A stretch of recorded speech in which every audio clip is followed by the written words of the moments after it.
शेतकऱ्यांसाठी अतिशय महत्त्वाच्या ठळक बातम्या व शेतकऱ्यांसाठी अतिशय महत्त्वाची व दिलासा देणारी देखील बातम्या आलेली आहे। सरसकट पैसे आता शेतकऱ्यांच्या बँक खात्यावरती जमा होणार आहेत। एकूण 3 ते 4 योजनांचे पैसे आता शेतकऱ्यांना मिळणार आहेत। त्याचबरोबर शेतकऱ्यांसाठी पीक विमा अनुदान व कर्जमाफी संदर्भातील देखील अतिशय महत्त्वाची बातम्या आलेली आहे। संपूर्ण बातम्या आपण या व्हिडिओमध्ये पाहणार आहोत, त्यासाठी व्हिडिओला शेवटपर्यंत पहा। जे शेतकरी मित्र व्हिडिओला शेवटपर्यंत पाहतील त्यांचा नक्कीच फायदा होणार आहे। त्यासाठी शेतकरी मित्रांनो व्हिडिओला शेवटपर्यंत पहा व चॅनलवरती जर नवीन आलेला असाल तर आताच खाली दिलेल्या पांढऱ्या कलरच्या सबस्क्राइब बटनला क्लिक करून या चॅनलला नक्की सबस्क्राइब करा, जेणेकरून तुम्हाला दररोज अशाच महत्त्वपूर्ण बातम्या या चॅनलवरती पाहायला मिळतील। पहिलीच महत्त्वाची बातमी, शासनाच्या शेतकरी कर्जमुक्ती अंतर्गत प्रोत्साहन अनुदान योजना जिल्ह्यातील 20,327 शेतकऱ्यांच्या खात्यात प्रत्येकी 50,000 रुपयांचे अनुदान जमा।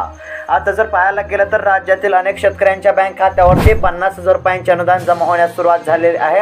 शासनाने केलेल्या घोषणेनुसार नियमित कर्जाची परतफेड करणाऱ्या शेतकऱ्यांना 50,000 रुपयांपर्यंत प्रोत्साहन अनुदान वितरित करण्यात येत आहे। या अंतर्गत वाशिम जिल्ह्यामध्ये प्रोत्साहन अनुदानासाठी पात्र शेतकऱ्यांपैकी 20,327 शेतकऱ्यांच्या बँक खात्यावरती प्रत्येकी 50,000 रुपयांचे अनुदान जमा करण्यात आलेले आहे। त्यामुळे या शेतकऱ्यांना दिलासा मिळाला आहे व शेतकरी मित्रांनो तुमच्या जिल्ह्यासंदर्भातील देखील पाहणार आहोत, त्यासाठी व्हिडिओला शेवटपर्यंत पहा। शेतकऱ्यांसाठी दिलासा देणारी बातमी, सोयाबीन आणि कापूस अनुदानासाठी ई-पीक पाहणी चट रद्द करण्याची मुख्यमंत्री एकनाथ शिंदे यांची घोषणा। आता जर पाहायला गेलं तर सोयाबीन आणि कापूस अनुदानासाठी ई-पीक पाहणीची अट रद्द करण्याची मुख्यमंत्री एकनाथ शिंदे यांनी घोषणा केली आहे। आधी अनुदानाचा लाभ घेण्यासाठी शेतकऱ्यांना ई-पीक पाहणीची अट होती, मात्र आता ती रद्द करण्यात आलेली आहे। त्यानुसार आता सरसकट शेतकऱ्यांच्या बँक खात्यावरती हेक्टरी 5,000 रुपये 2 हेक्टरच्या मर्यादेमध्ये सोयाबीन आणि कापसाचे अनुदान हे जमा होणार आहे। अतिवृष्टीमुळे झालेल्या नुकसानीचे तात्काळ पंचनामे करून भरपाई देण्याची प्रशासनाकडे मागणी। सध्या जर पाहायला गेलं तर अनेक ठिकाणी अतिवृष्टीमुळे शेतातील पिकांचे, पशुधनाचे, घरांचे व गायगोठ्यांचे मोठ्या प्रमाणामध्ये नुकसान झाले असल्याचे सध्या पाहायला मिळत आहे। झालेल्या नुकसानीचे तात्काळ पंचनामे करून शेतकऱ्यांना नुकसान भरपाई द्यावी अशी मागणी सध्या प्रशासनाकडे केली जात असल्याचे पाहायला मिळत आहे। लाडका शेतकरी योजना राबवणार मुख्यमंत्री एकनाथ शिंदे यांची माहिती। आता जर पाहायला गेलं तर लाडकी बहीण योजनेवरून सत्ताधारी आणि विरोधकांमध्ये आरोप प्रत्यारोपही सुरू आहेत। अशातच बीडमध्ये राज्यस्तरीय कृषी महोत्सवाचे आयोजन करण्यात आले होते। या कृषी महोत्सवामध्ये मुख्यमंत्री एकनाथ शिंदे यांनी मोठी घोषणा केली असल्याचे पाहायला मिळत आहे। लाडकी बहीण योजनेनंतर आता लाडका शेतकरी योजना राबवणार अशी घोषणा मुख्यमंत्री एकनाथ शिंदे यांनी केली आहे। त्यामुळे आता लवकरच शेतकऱ्यांना दिलासा मिळू शकतो। जिल्ह्यातील तब्बल 666 शेतकरी प्रोत्साहनपर अनुदानापासून वंचित, आधार प्रमाणीकरण करा आणि योजनेचा लाभ घ्या, शेतकऱ्यांना आव्हान। आता जर पाहायला गेलं तर शेतकऱ्यांसाठी महत्त्वाचीच बातमी पाहायला मिळत आहे। आधार प्रमाणीकरण न केल्यामुळे जिल्ह्यातील 666 शेतकरी महात्मा ज्योतिराव फुले शेतकरी कर्जमुक्ती योजनेअंतर्गत प्रोत्साहनपर अनुदानापासून वंचित राहिले आहेत। या पात्र शेतकऱ्यांना प्रोत्साहनपर अनुदान मिळावे यासाठी शेतकऱ्यांना आधार प्रमाणीकरण करून घेण्याचे आवाहन करण्यात आले आहे। लाडकी बहीण योजना दुसऱ्या टप्प्याचा 31 ऑगस्टला महिलांना मिळणारा लाभ, महिलांना ई-KYC करण्याचे आव्हान। आता जर पाहायला गेलं तर महिलांसाठी महत्त्वाचीच बातमी पाहायला मिळत आहे। मुख्यमंत्री माझी लाडकी बहीण योजनेअंतर्गत 31 जुलैपर्यंत मंजूर करण्यात आलेल्या अर्जानुसार 17 ऑगस्ट रोजी लाभ वितरित करण्यात आलेला आहे। तसेच ई-KYC अभावी प्रलंबित अर्ज व नव्याने मंजूर करण्यात आलेल्या अर्जानुसार लाभ वितरणाचा दुसरा टप्पा हा महिलांना 31 ऑगस्ट रोजी देण्यात येणार आहे। पीक विम्यासंदर्भातील बातमी, जिल्ह्यातील 2.5 लाख शेतकऱ्यांना 179 कोटींचा पीक विमा परतावा मंजूर। आता जर पाहायला गेलं तर पंतप्रधान पीक विमा योजनेतील स्थानिक नैसर्गिक आपत्ती घटकाअंतर्गत 2,54,333 शेतकऱ्यांना 178 कोटी 61 लाख रुपयांचा पीक विमा परतावा मंजूर करण्यात आलेला आहे। त्यामुळे नांदेड जिल्ह्यातील शेतकऱ्यांना आता आर्थिक दिलासा मिळत असल्याचे पाहायला मिळत आहे व शेतकरी मित्रांनो तुमच्या जिल्ह्यासंदर्भातील देखील पीक विम्याची बातमी आलेली आहे, ती देखील आपण पाहणार आहोत, त्यासाठी व्हिडिओला नक्की शेवटपर्यंत पहा। पीक विम्यावर केंद्राने काढला मार्ग, शेतकऱ्यांना लवकरच मिळणार दिलासा।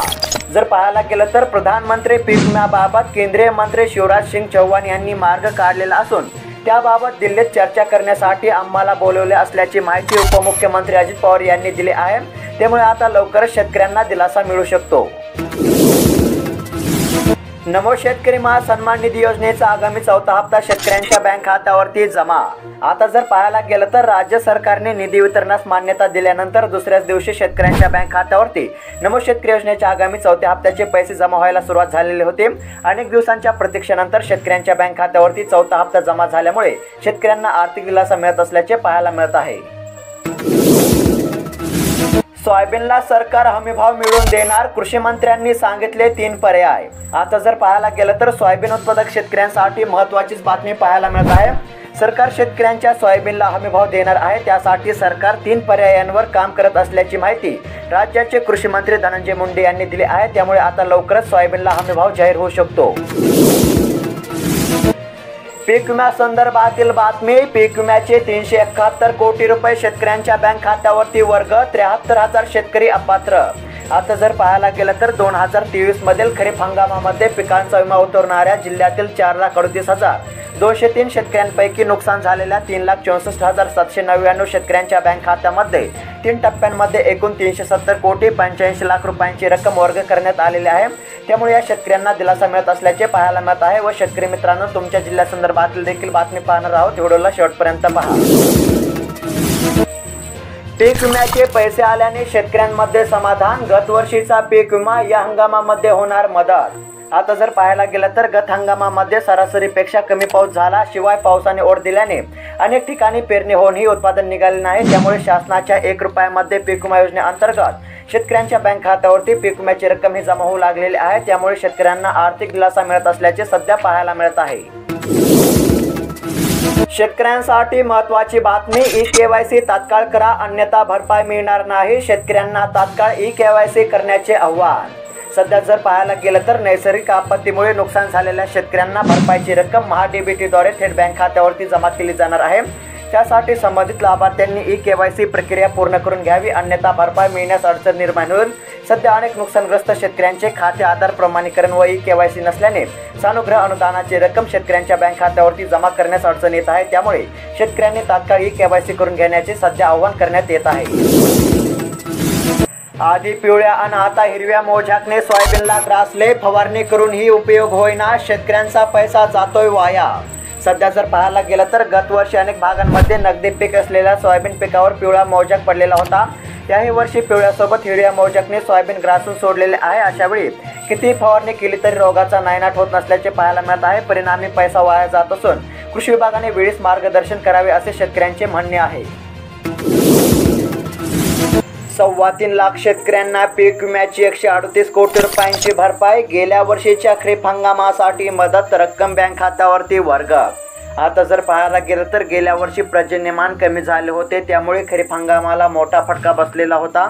यासाठी प्रधानमंत्री पीक विमा योजनेअंतर्गत सांगली जिल्ह्यातील 3,39,000 शेतकऱ्यांना 138 कोटी रुपयांची भरपाई मिळाली आहे। त्यामुळे या शेतकऱ्यांना दिलासा मिळत असल्याचे पाहायला मिळत आहे। व शेतकरी मित्रांनो, तुमच्या जिल्ह्यासंदर्भातील देखील पाहणार आहोत, त्यासाठी तुमचा जिल्हा कोणता आहे कमेंट करून नक्की कळवा।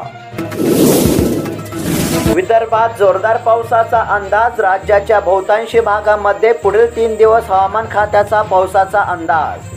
आता जर एकंदरीत जर हवामान अंदाज पाहायला गेलं तर विदर्भामध्ये जोरदार पावसाचा अंदाज हवामान खात्याने दिला आहे।